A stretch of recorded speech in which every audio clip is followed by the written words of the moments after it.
یہ کشمیری آزادی سے کم کسی قیمت کو راضی نہیں ہے۔ آزاد کشمیر کا 75واں یوم تاسیس ملی جوش و خروش سے منایا جا رہا ہے۔ دن کا آغاز پاک فوج کی جانب سے 21 توپوں کی سلامی سے کیا گیا۔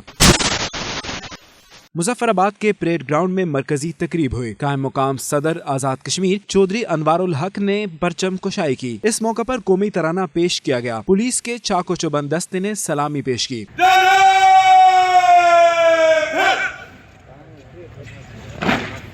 قائم مقام صدر آزاد کشمیر چودھری انوار الحق نے تقریب سے خطاب کرتے ہوئے کہا کہ کشمیر کی تقسیم کسی کشمیری کے لیے کسی صورت قابل قبول نہیں۔ وزیر اعظم سردار تنویر الیاس خان کا کہنا تھا کہ بھارت آج تک یہ سمجھ نہیں پایا کہ کشمیری آزادی سے کم کسی بات پر راضی نہیں ہوں گے۔ ہندوستان یہ سمجھ نہیں پایا کہ یہ کشمیری آزادی سے کم کسی قیمت کو راضی نہیں ہے۔ اس آزاد خطہ کے اندر قائم ہونے والی حکومت پورے کے پورے کشمیر کی حکومت ہے۔